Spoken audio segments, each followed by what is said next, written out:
बिस्मिल्लाहिर्रहमानिर्रहीम। अस्सलाम वालेकुम नाज़रीन, आप यूट्यूब चैनल देख रहे हैं। मैं इमरान खान हूँ। किसी को पसंद हो या ना हो, पाकिस्तान इलेक्शन की जानिब जाएगा।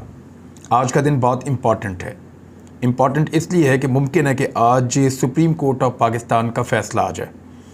ज़्यादा इम्कान ये है कि आज या कल में आ जाएगा। ये फ़ैसला जिसके भी ख़िलाफ़ होगा वो निशाना बनाएगा अदालत को और फ़ैसले को, और वो ये कहेगा कि उसके साथ ये ज़्यादती हुई है। यानी अगर ये फ़ैसला पाकिस्तान तहरीक इंसाफ के ख़िलाफ़ हुआ तो वो ये कहेंगे कि पार्लियामेंट की कार्रवाई के अंदर अदालत नोटिस नहीं ले सकती। हमने जो किया आइन के दायरे में रहते हुए किया, स्पीकर ने अपनी रूलिंग को इस्तेमाल किया, लिहाजा अदालत की मुदाखलत गलत है। और अगर ये फ़ैसला अपोजिशन के ख़िलाफ़ आ गया तो अपोजिशन ये कहेगी कि अदालत ने नज़रिया ज़रूरत के तहत ये फ़ैसला दिया है, क्योंकि असम्बलियाँ तहलील हो चुकी हैं और एक मरतबा फिर इंसाफ का और कानून का और आइन का गला घोंट दिया गया है। दोनों जानिब जो हैं या दोनों तरफ़ैन अपना अपना फ़ैसला सुना चुकी हैं और दोनों को ये लगता है कि वो हक़ के ऊपर है। अब अदालत के ऊपर मुनसर है कि वो किसकी मुखालफत लेती है। यानी मैं ये इसलिए कह रहा हूँ कि अदालत अगर एक तरह का फ़ैसला करेगी तो इधर से मुखालफत हो जाएगी, दूसरी तरह का करेगी तो इधर से मुखालफत हो जाएगी। ऐसे में जो वाहिद रास्ता नज़र आता है वो एक ही है कि पाकिस्तान इलेक्शन की तरफ बढ़ जाए। इलेक्शन में जाना पॉलिटिकल पार्टियों की ख्वाहिश होती है, ख़ास तौर पे उन पॉलिटिकल पार्टीज़ की जो इक़्तिदार में ना हो। यानी PMLN, पीपल्स पार्टी, फजलुर रहमान साहब, ANP, जमात इस्लामी, बाकी तमाम जमातें ये चाहती थी कि पाकिस्तान में इंतखाबात हों। इवन तहरीक लब्बैक भी ये चाहती है कि पाकिस्तान में इंतखाबात हों, फजलुर रहमान साहब भी।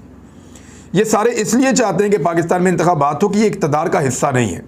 ये चाहते हैं कि इक़्तिदार का जो खेल अभी खेला जा रहा है या जो बारी लगी हुई है ये ख़त्म हो और हमारी बारी आए और हम इक़्तिदार में आए। इसीलिए तहरीक एतमाद आई थी। लेकिन इंतखाबात से पहले कुछ बड़े ज़रूरी काम करने थे और उन कामों के बगैर इलेक्शन में जाने का कोई फ़ायदा नहीं है। और वो ज़रूरी काम क्या थे? नंबर 1, इलेक्ट्रॉनिक वोटिंग मशीन को ख़त्म करना था, क्योंकि पार्लियामेंट ने इसको कानून बनाया है और अब ये कानून मौजूद है और मुमकिन नहीं है कि इसके बगैर इंतखाब करवाया जा सके। तो इलेक्ट्रॉनिक वोटिंग मशीन की एक कंपल्शन है जिसको हटाना चाह रही थी अपोजिशन, कि चाहे उनकी 1 महीने के लिए हुकूमत बने, उस 1 महीने के अंदर जान छुड़ाएं इलेक्ट्रॉनिक वोटिंग मशीन से, क्योंकि इस मशीन की मौजूदगी में रवायती सियासी जमातें अपने रवायती सियासी हथकंडों के ज़रिए से धांधली नहीं कर सकेंगी। लिहाजा बहुत ज़रूरी है, अगर रवायती इलेक्शन पाकिस्तान में करवाने हैं और चीज़ों को कंट्रोल करना है अपने मुताबिक, तो फिर इलेक्ट्रॉनिक वोटिंग मशीन जो है उसको ख़त्म करना होगा। दूसरा मिशन था ओवरसीज़ पाकिस्तानियों का वोट का हक वापस लेना। अब ओवरसीज़ पाकिस्तानियों का मसला ये है कि ये बहुत बड़ी तादाद में है। लगभग इनके वोटर्स जो हैं वो 90 लाख से ज़्यादा हैं। अगर आप 10 मिलियन वोटर इनका गिनते हैं, 1 करोड़ वोटर, तो इनमें 90% से ज़्यादा लोग तो पाकिस्तान तहरीक इंसाफ के हैं। आप दुनिया के किसी भी मुल्क में एयरपोर्ट पर उतरें और वहाँ से आप ट्रैवल करें उस मुल्क के तूलो अर्ज़ में, तो जो भी आपको पाकिस्तानी मिलता है वो आपको इमरान खान का हमायती मिलता है।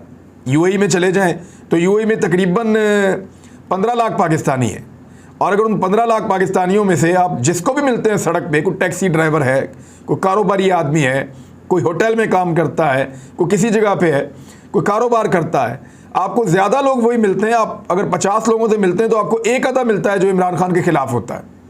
ज़्यादा लोग वहाँ पर पाकिस्तान तहरीक इंसाफ के हमायती हैं। इसी तरह आप सऊदी अरब में चले जाएं तो शरीफ ख़ानदान ने जिस तरह सऊदी अरब में टाइम गुजारा है, जितने लोग वहाँ काम करते हैं वो उनके भी ख़िलाफ़ हैं, क्योंकि उनको ये पता है कि शरीफ ख़ानदान के कारोबार में और उनकी मिलों के अंदर वहाँ इजाज़त ही नहीं थी पाकिस्तानियों को काम करने की, वो इंडियन से काम लेते थे। तो वहाँ जो ओवरसीज़ पाकिस्तानी है सऊदी अरब के अंदर, उनकी तादाद लगभग 25 लाख है। ये 40 लाख वोटर ये तो सीधा सीधा इमरान खान के खाते में पड़ जाएगा। और अगर 40 लाख नहीं भी होगा, अच्छा इनका एक और प्रॉब्लम है, ओवरसीज़ पाकिस्तानी सारे के सारे वोट डालने भी आते हैं।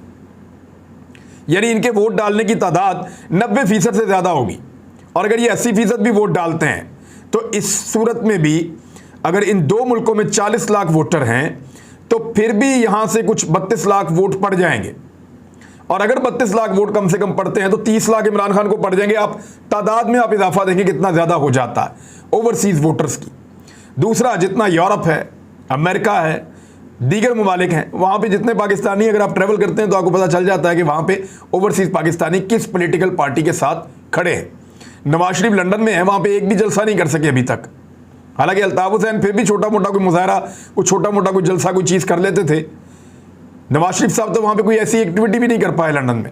वजह यह है कि ओवरसीज़ पाकिस्तानी सारे वहाँ पे भी इमरान खान के साथ हैं। तो अब ओवरसीज़ पाकिस्तानियों के वोट का हक भी ख़त्म करना है जो इमरान खान साहब ने दिया है। इसके लिए उनका हुकूमत में आना ज़रूरी है। पाकिस्तान तहरीक इंसाफ ये चाहती है कि अब इलेक्शन की तरफ जाएं 90 दिन के अंदर अंदर, क्योंकि अगर असम्बलियाँ अपनी मुद्दत पूरी करें तो 60 दिन में इंतखाब होता है, अगर असम्बलियों को तहलील कर दिया जाए तो 90 दिन के अंदर होता है इंतखाब।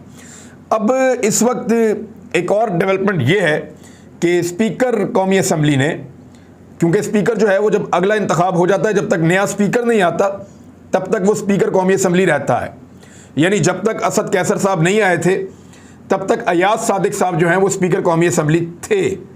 तो असद कैसर साहब अभी भी स्पीकर कौमी असम्बली हैं। उन्होंने निगरान वज़ीर आज़म और निगरान कैबिनेट वगैरह जो बाद में बनेगी उसके लिए वज़ीर आज़म और अपोजिशन लीडर दोनों को खतूत लिख दिए हैं और दोनों से उन्होंने बंदे मांग लिए हैं। स्पीकर ने ये खतूत आइन की शिक 224(1) के तहत जो इख्तियारात उनको मिले हुए हैं उस तहत उन्होंने ये लिखे हैं और 4 मेंबरान के नाम मांगे, यानी 4 मेंबर्स के नाम। अब तो पाकिस्तान तहरीक इंसाफ अकेली रहेगी ना, तो वो 4 बंदे अपने ही देंगे। अपोजिशन के मुमकिन है कि 2 बंदे PMLN से आ जाए, एक पीपल्स पार्टी से आ जाए, एक फजलुर रहमान से आ जाए। तो इस तरह 4 बंदे अपोजिशन के आएंगे और 4 बंदे हुकूमत के आएंगे। ये 8 बंदे मिलकर बैठेंगे और बैठकर फैसला करेंगे कि किसको पाकिस्तान का निगरान वज़ीर आज़म बनाना है। और ये स्पीकर ने इसके ऊपर लिख दिया है, खतूत लिख दिए इमरान खान साहब को भी और शहबाज शरीफ साहब को भी। लिहाजा ये मामला अब आगे की तरफ बढ़ रहा है, इलेक्शन की तरफ ही जाना पड़ेगा। इलेक्शन में जाने से कौन सी पॉलिटिकल पार्टीज इस वक्त खुश हैं और कौन सी परेशान हैं? देखिए, मैंने आपको 2 चीज़ें कही कि EVM और ओवरसीज़ का वोट, ये बहुत परेशान कुन बात है अपोजिशन के लिए। इस पर क्या सौदेबाजी हो सकती है ये मैं आपको भी बताता हूँ, लेकिन पहले आप ये सुन लें कि PMLN जो जमात है इन्होंने तैयारी कर रखी थी इलेक्शन की और ये काफ़ी अरसे से अपने इलेक्शन के लिए तैयारियां कर रहे थे, प्लान कर रहे थे। और इन्होंने पंजाब में ज़िमनी इंतखाबात जीते भी हैं। आखिरी ज़िमनी इंतखाब में वो MPA जीत गया था बरियार, और नया नौजवान है, उसने इलेक्शन जीत लिया था पाकिस्तान तहरीक इंसाफ की टिकट से। अच्छा, ये जो इसके अलावा बाकी ज़िमनी इंतखाबात सारे वो जीत गए, यानी बाकी ज़िमनी इंतखाबात अपोजिशन जीती थी। तो PMLN की बड़ी तैयारी है पंजाब में, उनको लगता है कि वो PTI को हरा देंगे। फिर उस्मान बुज़दार साहब की गवर्नेंस और महंगाई, ये ऐसी चीज़ें हैं जिनसे उनको बहुत फ़ायदा मिला। लेकिन हाल ही में कुछ डेंट पड़ा है, और वो डेंट इसलिए पड़ा कि उन्होंने एक तरफ फजलुर रहमान साहब का हाथ थाम लिया और एक तरफ आसिफ अली जरदारी का हाथ थाम लिया, और इमरान खान साहब के वर्कर को, सपोर्टर को, सबको दोबारा एक्टिव कर दिया। तो उनका वोटर सपोर्टर फिर एक्टिव हो गया इमरान खान साहब का, और पब्लिक के अंदर उनकी ओपिनियन बेहतर हो गई। तो ऐसे में मुकाबले का माहौल बन गया फिर से। अब अगर ये कहा जाए कि सेंट्रल पंजाब में PTI और PMLN दोनों 50-50 हैं तो ये बात गलत नहीं होगी। अब PMLN के अंदर जो सेंट्रल पंजाब की लीडरशिप है वो तैयार है इलेक्शन लड़ने के लिए। वो ये कहते हैं कि इलेक्शन में उतरें, देखी जाएगी, हम इलेक्शन लड़ने के लिए तैयार हैं। जहाँ तक बात है अपर पंजाब की, जिसमें आप अटक को गिन लेते हैं या गुजरात को, मंडी बहाउद्दीन, उससे ऊपर के एरियाज जो हैं, रावलपिंडी, इस तरफ जो है वो सूरत हाल चकवाल और इस तरफ का जो एरिया सारा, यहाँ की सूरत हाल ये मियाँ वाली, यहाँ पे पाकिस्तान तहरीक इंसाफ PMLN से तगड़ी है। और अगर आप जनूबी पंजाब में चले जाएं तो वहाँ पे बरादरियों का वोट है, वहाँ पे जो वोट है वो मिक्स किस्म का वोट है। तो वहाँ कुछ पता नहीं चलता कौन जीत जाएगा, वहाँ फिर ज़्यादातर घोड़े जीत जाते हैं। लेकिन पाकिस्तान तहरीक इंसाफ ने अपनी कुछ सीटें वहाँ पे मजबूत की हैं। तो पंजाब में तो मुकाबला बड़ा टक्कर का है PMLN और PTI का। और PMLN का ये कहना है कुछ लोगों का कि इलेक्शन लड़ें, और बाकी ये कहते हैं कि अभी डिले करें, ये वक्त इलेक्शन लड़ने का नहीं है। इमरान खान ने अपनी खोई हुई मकबूलियत हासिल कर ली है, वो इलेक्शन में फेंटी लगाएगा। ख़ास तौर पे जो मुनहरिफ अराकीन हमने लिए हैं वो सबसे बड़ी गले की हड्डी है कि वो मुनहरिफ अराकीन अगर उनको टिकट दिए गए तो पब्लिक उनको वोट नहीं डालेगी, क्योंकि PMLN में उनकी एक्सेप्टेंस नहीं है और PTI उनको वैसे ही ढूंढ रही है कि वो मिले कहीं पे हमें, हम उनके खिलाफ एहतजाज करें। तो ऐसी सूरत हाल में पंजाब के अंदर डिवाइड हो जाती है PMLN की जो राय है, क्योंकि उनमें कुछ लोग कहते हैं इलेक्शन में जाएं और कुछ लोग कहते हैं इलेक्शन में ना जाएं। पीपल्स पार्टी जो है उसके लिए कोई प्रॉब्लम इतना बड़ा नहीं है, वो इलेक्शन में जा सकते हैं, दोबारा सिंध में हुकूमत बना भी सकते हैं। पीपल्स पार्टी जितना टाइम PTI को ज़्यादा देगी, PTI सिंध के अंदर इंटीरियर में उतनी मजबूत हो जाएगी और उसका नुकसान पीपल्स पार्टी को होगा। तो पीपल्स पार्टी इलेक्शन में जा सकती है। उनका कोई ज़्यादा बड़ा प्रॉब्लम नहीं है, वो बाकी अपोजिशन की वजह से डिले कर रहे हैं। अब आ जाएं आप मौलाना फजलुर रहमान साहब, जो उनको शिकस्त हुई है अपने मजबूत गढ़ के अंदर खैबर पख्तूनख्वा में, यानी जहाँ पीटीआई मजबूत थी, पहले बहुत मजबूत थी जहाँ पे, वहाँ फजलुर रहमान साहब ने स्वीप कर दिया था और बड़े खुश थे दिसंबर में। लेकिन फिर उन्होंने पाकिस्तान तहरीक इंसाफ में नई जान भर दी इसके ज़मीन तहरीक चला के, तो अब उल्टा काम हो गया। अब काम ये हुआ कि इमरान खान साहब स्वीप कर गए उन इलाकों में जहाँ पे पीटीआई कमज़ोर थी। तो फजलुर रहमान साहब गुमगू की कैफियत में कि इलेक्शन लड़े या ना लड़े, ये क्या हो गया। और अगर इलेक्शन इसी तरह होना है तो पीटीआई तो फिर पूरे केपी में दोबारा स्वीप कर जाएगी, और तीसरी मरतबा हुकूमत अगर इन्होंने बना ली तो ये तो फजलुर रहमान साहब की सियासत के ऊपर ढक्कन लग जाएगा, यानी वो तो बिल्कुल बंद हो जाएगी। बाकी जमातें जो एमक्यूएम, उसके लिए बड़ा सीरियस इशू है, क्योंकि एमक्यूएम ने कराची वालों को ऐसा लगता है उनके साथ धोखा किया है। वो इमरान खान साहब का साथ दे रहे थे और पीपल्स पार्टी से कराची वाले शदीद नाराज़ हैं। एक्चुअली पीपल्स पार्टी कभी भी कराची से बहुत लंबे अरसे से जीत नहीं पा रही। अपने पूरे वसाइल इस्तेमाल करके उन्होंने एक सीट पता नहीं किस तरह निकाल ली थी ज़िमनी इलेक्शन में, कादर मंदोखेल वाली, लेकिन उनके पल्ले कुछ नहीं है कराची में पीपल्स पार्टी के। एक दो इलाकों को छोड़ें तो पीपल्स पार्टी आपको कहीं नज़र ही नहीं आती पूरे कराची के अंदर। तो एमक्यूएम का जितना वोटर है या जितने उर्दू स्पीकिंग लोग हैं कराची के अंदर, जो बहुत बड़ी तादाद है वोटर्स की, या जितने पश्तून हैं, वो सारे पाकिस्तान तहरीक इंसाफ के साथ तो उनकी हमदर्दियाँ थीं, उनकी एमक्यूएम से भी हमदर्दियाँ थीं, लेकिन पीपल्स पार्टी के सख्त मुखालिफ थे। अब हुआ ये है कि पीपल्स पार्टी के साथ हाथ मिला के एमक्यूएम ने अपने पाँव पे कुल्हाड़ा मार दिया। एमक्यूएम बिल्कुल नहीं चाहती कि इस वक्त इलेक्शन हो, वो ये चाह रहे हैं कि लंबा टाइम गुजरे, और अल्ताफ़ हुसैन को भी दोबारा मैं आपको बताऊं कि एक्टिव किया जा रहा है। बाकायदा अल्ताफ़ हुसैन के कुछ लोगों को ग्रीन सिग्नल मिला है।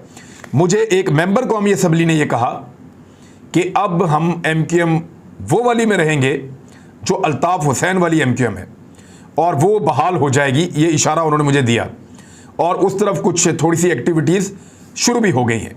तो इमरान खान को काउंटर करने के लिए एमक्यूएम जो कराची के अंदर असल अल्ताफ़ हुसैन वाली है, उसको दोबारा से एक्टिवेट किया जा रहा है, क्योंकि वही जमात है या अल्ताफ़ हुसैन का एक फैक्टर है जो इमरान खान को डेंट डाल सकता है कराची में। अदरवाइज़ बहुत मुश्किल हो जाएगा पाकिस्तान तहरीक इंसाफ को एमक्यूएम वो वाली जो अल्ताफ़ हुसैन के बगैर है वो कराची में इलेक्शन हरा सके, क्योंकि लोगों का एक रिएक्शन है पीपल्स पार्टी के खिलाफ। इससे पहले भी आपको याद होगा कि पीपल्स पार्टी को हमेशा एमक्यूएम छोड़ दिया करती थी इलेक्शन से पहले, ताकि इलेक्शन में उनको अपने लोगों की मुखालफत का सामना ना करना पड़े। फिर वो पीपल्स पार्टी के खिलाफ नारा लगा के इलेक्शन लड़ते थे, वापस आ जाते थे। तो अब सूरत हाल ये है कि एमक्यूएम भी इलेक्शन से भाग रही है। मुस्लिम लीग काफ की अजीब सूरत हाल है, आधी पार्टी इधर इमरान खान के साथ है, आधी पार्टी उधर नून लीग के साथ है, और उनका क्या बनेगा उनको खुद पता नहीं है। उनकी पूरी एनर्जी इस वक्त इस बात के ऊपर है कि कुछ भी करके वो वज़ीर आला पंजाब परवेज़ इलाही को बना दें, लेकिन ऐसा दिखाई देता है कि अगला इलेक्शन लड़ना ही पड़ेगा। हमजा शहबाज साहब को फ्लैटी होटल लाहौर में, फ्लैटी होटल जो है ये मरीम नवाज़ के गालिबन समधी का है मुबैना तौर पे, और उस होटल के अंदर ये सारे इकट्ठे हुए बसों में भर के गए। 199 मेंबर्स वहाँ पे मौजूद थे, इसमें मुनहरिफ अराकीन भी थे, इसमें मुख्तलिफ ग्रुप्स के लोग थे। उन्होंने जाके हमजा शहबाज को वज़ीर आला पंजाब बना दिया, और ये कोई आइनी इजलास नहीं था। मरीम नवाज़ तो बदी था कि आइनी इजलास है, लेकिन ये आइनी इजलास नहीं था, ये एक अलामती इजलास था जिसमें अपनी अक्सरियत को अपोजिशन ने शो किया है। जबकि पंजाब में रेंजर्स बुला ली गई है, सिक्योरिटी टाइट कर दी गई है, पंजाब असम्बली को तारे लगा के बाहर जो है वो खारदार तारें भी बिछा दी गई हैं ताकि उसके अंदर दाखिल होकर कोई ड्रामा ना किया जाए। दूसरी जानिब हमजा शहबाज साहब वज़ीर आला बनने के उन्होंने ऐलान कर दिया है। उनकी बहुत पुरानी ख्वाहिश थी वज़ीर आला पंजाब बनने की, और जिस तरीके से वो बने एक होटल के अंदर, वो एक दूसरे को मुबारकबादें दे रहे हैं, बहुत खुश हैं कि वो वज़ीर आला पंजाब बन गए, उन्होंने अपनी अक्सरियत शो कर दी है। तो फिलहाल फ्लैटिस होटल के वज़ीर आला पंजाब तो वो बन गए हैं, लेकिन पाकिस्तान का आइन इसको तस्लीम करता है नहीं करता, इसके ऊपर एक नई बहस छिड़ जाएगी। मुनहरिफ अराकीन के लिए जो सबसे ज़्यादा इस वक्त परेशानी वाली बात है वो बात यह है कि इमरान खान साहब ने ऐलान कर दिया है कि पीटीआई मुनहरिफ अराकीन के हलकों में अब जलसे करने जा रही है। इमरान खान साहब ने दो बड़े फैसले किए हैं। एक तो ये किया कि इजलास के दौरान पीटीआई ने 135 से ज़ायद हलकों में उम्मीदवार तब्दील ना करने का फैसला किया। ये वो उम्मीदवार हैं जो पीटीआई के अपने उम्मीदवार हैं, किसी इदारे ने गिफ्ट नहीं किए थे। इमरान खान साहब को जिन लोगों ने धोखा दिया ना, वो कौन है? या तो किसी इदारे ने गिफ्ट किए हुए थे, या ये घेर घार के लाए गए थे, तरीन साहब ले आए थे घेर के अपने जहाज में बिठा के, या ये वो लोग थे जो इक़्तिदार की लालच में आ गए थे। इन लोगों ने इमरान खान को छोड़ा और धोखा दिया। वो जो इमरान खान के ज़्यादातर नज़रियाती साथी हैं या जिनको उन्होंने खुद अपनी पार्टी के अंदर नजरिए के तहत शामिल किया था या जिनको अपने साथ मिलाया था बाय चॉइस, जो आए थे पाकिस्तान तहरीक इंसाफ में, वो सारे इमरान खान के साथ अभी भी खड़े हैं। और उनमें से 135 से जायद हल्के ऐसे हैं जहां इमरान खान साहब ने फैसला किया है कि मैं अपना उम्मीदवार तब्दील नहीं करूंगा, मेरे अपने लोग वहां पे इलेक्शन लड़ेंगे। हर जिले के अंदर इमरान खान साहब जिम्मेदारान को बना रहे हैं और उनकी जिम्मेदारी है कि अपने अपने जिले के अंदर बेहतरीन लोगों को टिकट देने हैं और जिन लोगों ने वफादारी की है उनके टिकट वापस नहीं लिए जाएंगे, उनको दोबारा टिकट दिए जाएंगे। और जो मुनहरिफ अराकीन हैं उनके हलकों के अंदर जलसों का फैसला किया गया है, यानी पाकिस्तान तहरीक इंसाफ का तमाम इंतखाबी हलकों में उम्मीदवार नामजद करने पर इत्तफाक हो गया कि हर हलके के अंदर पाकिस्तान तहरीक इंसाफ का उम्मीदवार होगा। और चेयरमैन पीटीआई मुल्क भर अवामी राब्ता मुहिम शुरू करने जा रहे हैं। अवामी राब्ता मुहिम में मुनहरिफ अराकीन के हलकों में जलसे किए जाएंगे। इमरान खान मुनहरिफ अराकीन के हलकों में अवामी इज्तिमात से खिताब करेंगे और वहाँ पर रैलियाँ निकाली जाएंगी। उनके लिए बहुत मुश्किल कर दिया जाएगा, क्योंकि अब PMLN के लिए चैलेंज हो जाएगा कि वो इनको टिकट देंगे, ये इलेक्शन कैसे जीतेंगे। यानी उनके लिए तो एक नफरत पैदा हो रही है और दूसरी पार्टी के लोग उनको एक्सेप्ट नहीं करते, लुटा है। तो PMLN का पूरा वोटर कभी भी उसको सपोर्ट नहीं करेगा, वो PMLN का फेस नहीं है वो बंदा। यानी तलाल चौधरी के मुकाबले में नवाब शेर वसीर को PMLN का वोटर क्यों वोट डालने जाएगा, और PTI का वोटर वैसे ही उसका दुश्मन है, वो रिएक्शन में निकलेगा और दूसरे PTI के उम्मीदवार को वोट डालेगा। तो ये बड़ी मजेदार सूरत बन गई है और मुनहरिफ अराकीन के लिए ज़्यादा मुश्किल हो जाएगा अगले इंतखाबात के अंदर कामयाब होकर असेंबली में पहुंचना। तो ये इमरान खान साहब कम से कम वो सीटें जहां पे लोग मुनहरिफ हुए हैं उनको तो काबू कर ही लेंगे।